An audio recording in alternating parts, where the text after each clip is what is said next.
Mohanavani Telugu podcast వింటున్న శ్రోతలందరికీ హృదయపూర్వక ధన్యవాదాలు. ఈ షాట్లో మరొక అద్భుతమైన విషయం గురించి మనం తెలుసుకుందాం. అదేంటంటే అండపిండ బ్రహ్మాండం. ఇది కామన్గా మనం ప్రతి చోట వింటూ ఉంటాం, కానీ చాలామందికి దీని యొక్క అర్థం తెలియదు.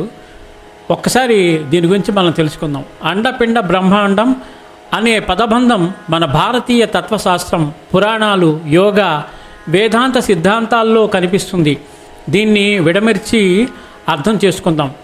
అండం అంటే గర్భం లేదా మొట్టమొదటి సృష్టి కేంద్రం. ఇది బ్రహ్మాండం అని కూడా పిలువబడుతుంది.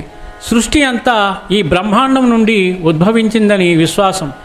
ఇది సృష్టి మొదటి దశ. దీనిని హిరణ్య గర్భం అని కూడా అంటారు. పిండం అంటే ఏమిటి? పిండం అంటే వ్యక్తిగత శరీరం లేదా సూక్ష్మ శరీరం.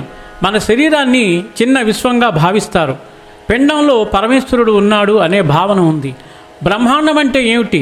బ్రహ్మ ప్లస్ అండము బ్రహ్మాండము. ఇది విశ్వం మొత్తం అని అర్థం. ఇది అనేక కోట్ల లోకాల సమాహారం, అనేక సృష్టుల సముదాయం.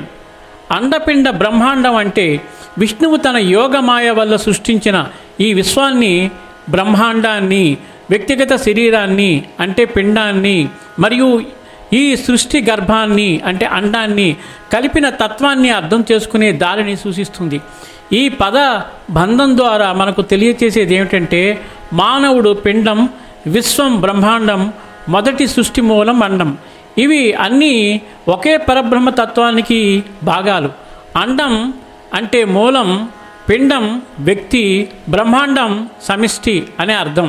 యథా పిండే తథా బ్రహ్మాండే అంటే పిండంలో ఉన్నది బ్రహ్మాండంలో ఉన్నది అనే తత్వం ఆధారంగా మనుష్యులు సుదీర్ఘ ధ్యానం ద్వారా బ్రహ్మాండ సత్యాన్ని గ్రహించగలరు.